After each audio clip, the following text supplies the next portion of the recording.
Springfield Public School Board elections are coming up April 5th again. You are running. You're on the ballot. Kelly, thanks for joining me, buddy. Thanks for having me. Let's just get to know you a little bit as a potential school board member. First off, for those that don't know you, would you mind giving us a quick background on yourself, and then also what led you to sort of this decision to run for school board? Yeah, absolutely. I'm a local businessman in Springfield. I grew up in town, product of Springfield Public Schools myself, graduated from Kickapoo. I have 2 kids in the district, a 4th grader and a 1st grader. I'm like to say I'm a sort of a self-made businessman here in Springfield. Use my public school education to do something for myself and put myself in a good enough position where I'm able to devote the time that's necessary to do something like this, because the time commitment is substantial. Yep. Well, let's talk about well, first off, I appreciate your service, man. As a father of 3 kids in the Springfield Public School District, all of which I plan on keeping in the public schools, this is interesting to me because before the pandemic, I was pretty disconnected on the school type decisions because I was just status quo. But whenever you realize that whenever turmoil happens, the people that are in power matter and directly affect your kids' education and your family dynamic. Our family, my middle son really kind of needs a lot of attention on the reading side of things. And working from home and school from home from him was disastrous. My other 2 kids were mostly okay.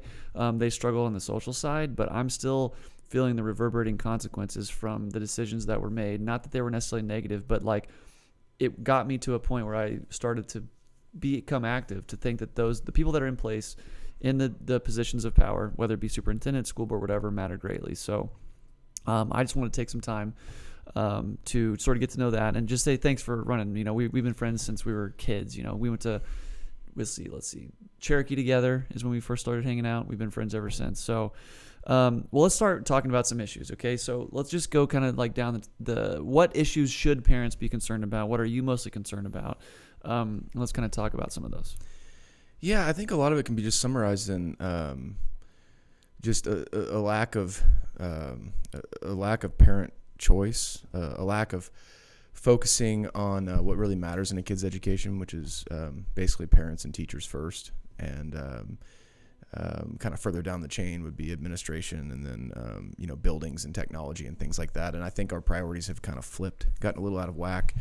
I think increasingly the district is just pushing the parents aside, pushing the teachers aside, not listening to them. And then pushing for more and more technology earlier and earlier. Before many kids can even read, they have their Chromebooks in their hands and they don't even know what to do with them. And that's taking just a greater hold in the kids' education. And I think there's a lot of impact from that technology so early and so often that we really don't even know what that's going to be yet. But certainly we do know that one-on-one interaction from parents and teachers with kids, and that accountability and responsibility, more pen and paper, more FaceTime with the kids is what leads to the best results in an education. And just sticking them in front of technology for hours on end, I think we're seeing the impact of that. And our test scores, basically since they introduced technology to this level, in the form of putting these Chromebooks in all the kids' hands over the last 7-ish years, we have seen each year over year test scores just drop. And now we're in a position where Springfield Public Schools are below the average in the state for math and reading. And it's continuing to drop. ACT scores have continued to drop. Yet simultaneously, the administration was real excited that I believe it's 2019, we had record graduation rates. We're all-time low in test scores, simultaneously record graduation rates. We were told, don't focus on the test scores. That was a fluke because of COVID. But hey, look at these graduation rates. They're up. That doesn't make sense to me. I think we're rubber stamping too many kids. And we also are seeing teachers retire at record rates too, right? Yeah, that's a huge deal. The best teachers that we have in the district, the old guard, if you will, the most established teachers, are retiring at record rates. They're done. They feel. Many of the ones that I've talked to, I can't speak for all of them, but I have talked to many teachers that feel at times bullied by the district. They don't feel like they have the resources they need. They maybe don't agree with the administration's push on how they should be teaching the kids in the classroom or how they should be disciplining the kids in the classroom. They feel their hands are tied, and a lot of those teachers have left to be replaced by younger and younger teachers, which is fine, but we've got, a road ahead of us to sort of get back to where we were. So one of the things that's affected my family and those around me's family, I now have kids that are being dropped off at my house in the morning so that my wife can take a gaggle of kids to school because everybody has jobs to get to. Luckily, my wife works for my business and is able to be flexible on whatever, time she shows up essentially. But a lot of people aren't in that situation. This transportation issue has really been a large issue for my family and those that I'm connected with. What the heck is that about? Yeah, this was a big debacle last year. The board was basically presented a binary option, and it was presented as there's kids in the middle of town who are maybe underprivileged, and these are the ones that need transportation the most, and many of them can't get to school because of the requirements on how far you have to be away from school to qualify for bus service. The answer, or the other side of this binary decision they were given, was the solution is we change school start times into a 3-tiered system where we start at 7:30, 8:30, and many schools started as late as 9:30. But if we make that sacrifice for all of our kids across the district by changing start times, then kids who are underprivileged in the middle of town we can increase their attendance. We can be more equitable with our bus service to them. So it's presented as this binary option: either you don't like kids that are underprivileged, or you do, and you pick one of these options. So what they did is they voted to change the school start times, make this sacrifice to make bus times more, or transportation service more equitable. And then we go 1 year to today, or this year, and we don't get more than a month or two into the school year, and the school district takes that thing that they corrected, which was shortening the distance you had to live away from school to qualify for bus service, and then they pumped it back out again. So here we are with kids starting school at 9:30, and we didn't even accomplish what it was we set out to accomplish. Had it been me on the school board voting for that, I certainly, as a businessman, wouldn't have looked at that as a binary solution. I don't know what the solution is. I wasn't privy to the behind door discussions that they had. But it's not as simple as saying you do this or you do that. If you do this, you're not being equitable to the less fortunate kids. And if you do that, you are. I think a more nuanced conclusion we could have arrived at. So what is the reason for, do you have an opinion on why there's binary administration issues? Why this is, has something changed with the decision making through the pandemic or something like that? What happened? I think a lot of decisions are presented as binary.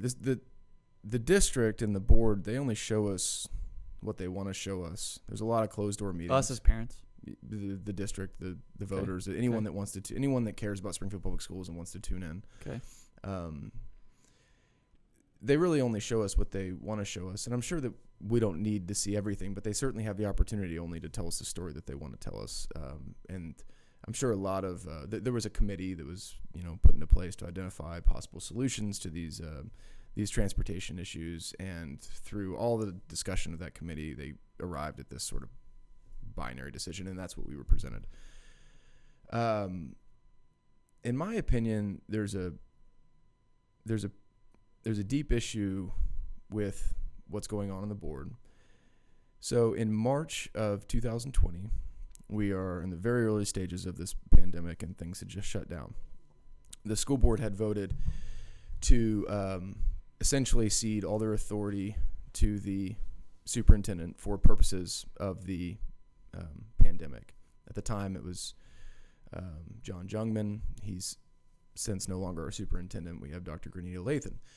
So at the time, they said, Dr. Jungman, we will give you complete authority to make the decisions that you need without our input. And we'll trust that you'll make the right decisions because of the pandemic. That was in March of 2020. Here we are today, and that resolution is still in place. It took until, I think, about 2 meetings ago, so it might have been the September meeting, for it to actually be, or October, one of the two, to actually be brought up to a vote. It was hard enough to get it actually on the agenda to vote. So what happens is, the way the agenda is set, a lot of people think that all these decisions that are being made, such as masking or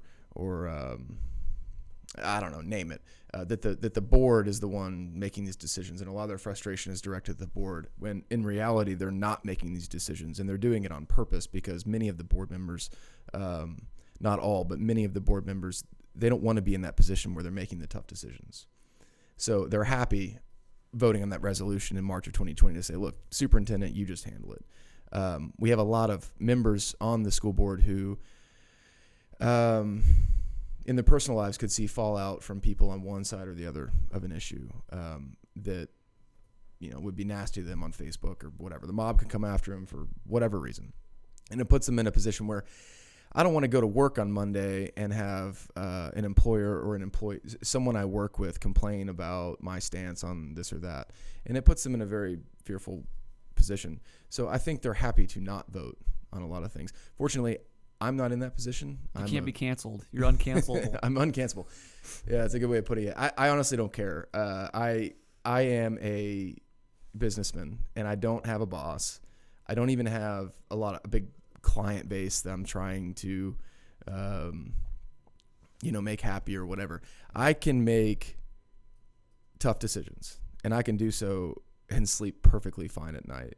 And I think that's a really important quality that we look for in our school board members, because if things have become increasingly contentious over the years, I think, and you can hardly blame them. I mean, a professor at a university who doesn't want to get on the wrong side of an issue, because you can quickly be forced out of your position or have all sorts of fallout there.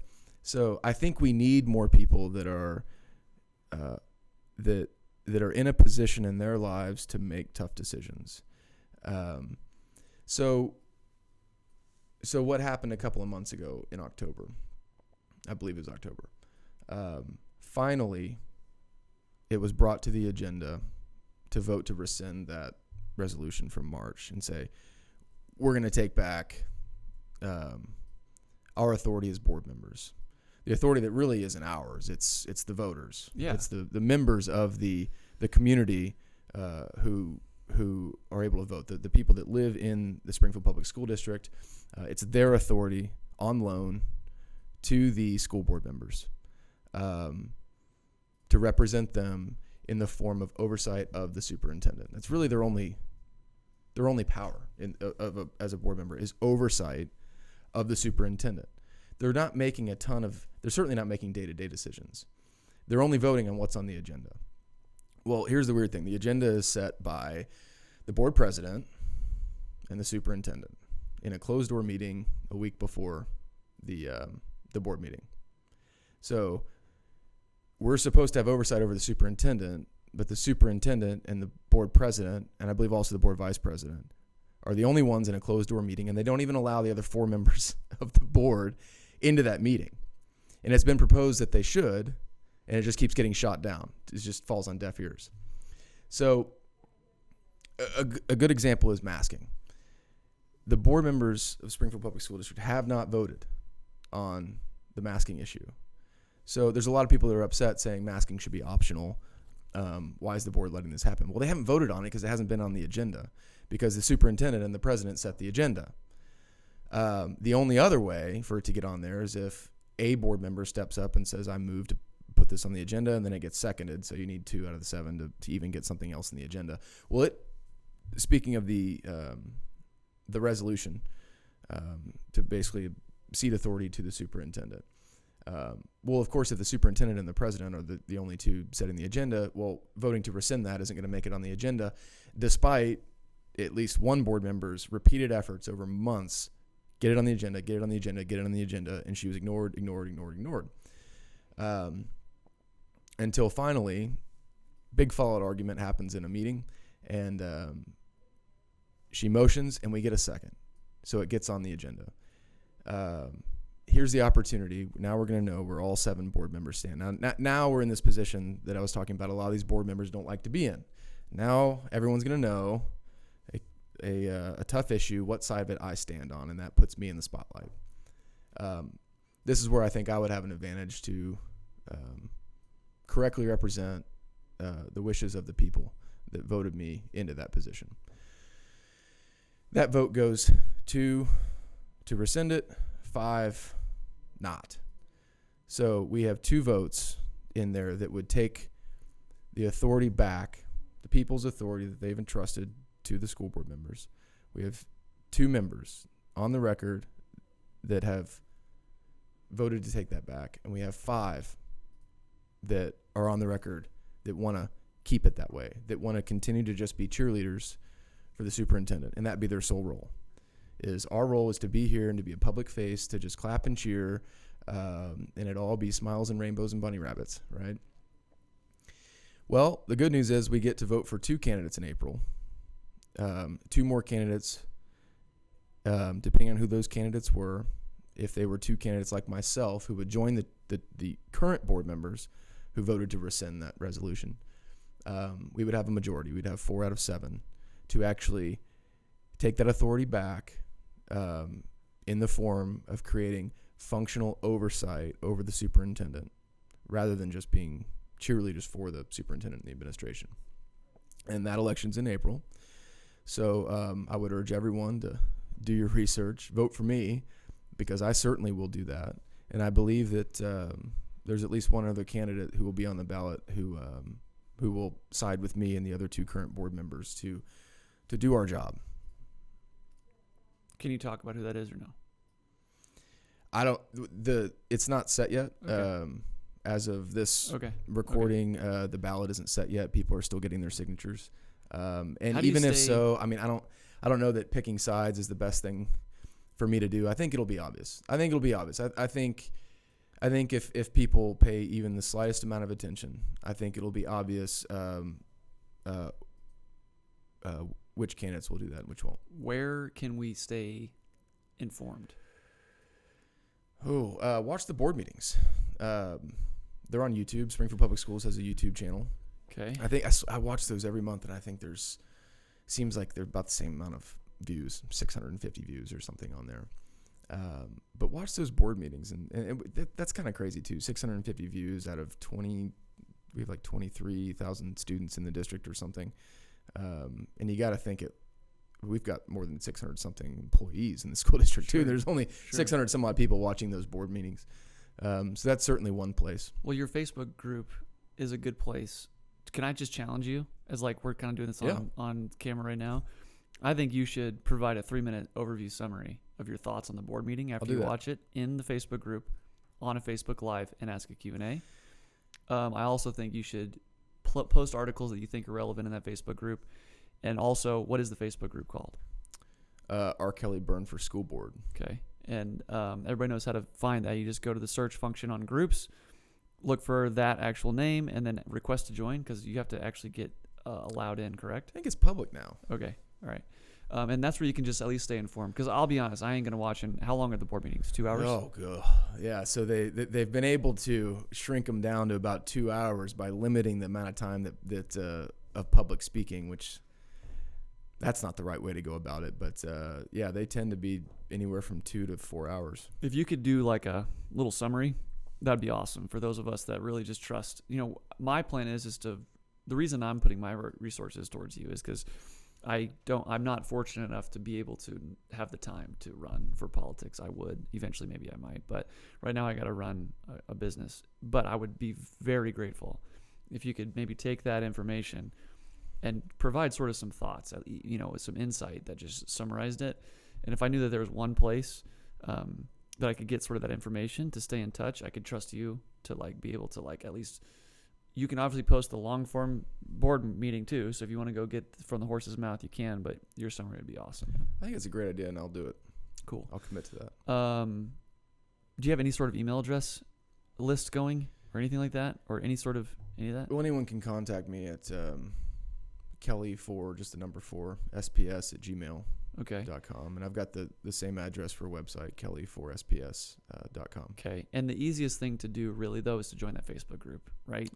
Yeah. And I think that will keep you informed between now and April on exactly what's going on. And we just really need people to vote. The voter turnout has been not good. And I guess I can't entirely blame people. Last year, it was coming off the heels of a sort of wild November election, and everyone was a little bit exhausted. But I think people are waking up a little bit as to how important these school boards are, and we just really need people to go vote. One of the things, and we'll close with this. Okay, so April 5th is when we vote. So just put that in your calendar. Do not forget to vote. It is super important. What other things are on the ballot on April 5th? I don't know yet.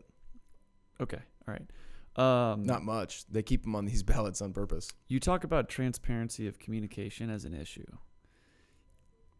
One of the things that I'm intrigued by this conversation is it sounds like you are willing to, if you're elected, continue to communicate on what's going on, because people just don't, honestly, people just don't have the time to watch a 2-hour board meeting. And even if they did, it's going to be playing in the background.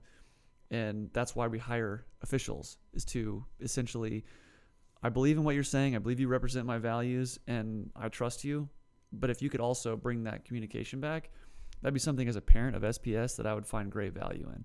So not only are you going to communicate from now until April 5th, can you commit to communicating once you're elected and able to sort of provide summary, or is that allowed? Can you even do that? Deal with that when it comes, I guess.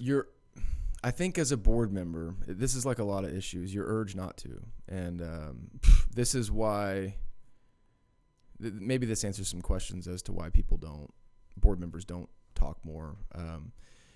There's an administration and there's attorneys on staff that I think are constantly urging board members not to talk. For one, you're one of 7, so you never want to be confused as I'm speaking on behalf of the Board of Education. So I can speak for myself and my own opinion, but you never want to be confused for I speak for the entire Board of Education. Sure. Secondly, you can expose yourself to certain liability issues if you misspeak. So I think there's a lot of threats. Maybe some of it's fair, maybe some of it's not, from essentially attorneys that say, look, we're getting sued all the time. Don't put yourself out there where you're going to get the district sued more, or you get brought into an issue. That'd be but I can tell you, I won't cave to that as easily as some of the other board members have, or some of the other candidates might.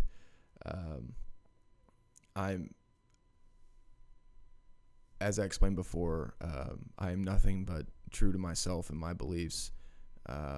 And that's all you'll ever get from me is just transparency and honesty, because I'm beholden to no one except myself, my kids, and the conscience that I have to represent the people that voted for me. Boom. All right. Well, thank you so much for doing your civic duty. You're a little bit ahead of me. One day I might run, but not yet, buddy. Appreciate you. Be 2 more seats next year. That'd be awesome, man. All right, buddy. Thanks for your time. Thanks, Lena.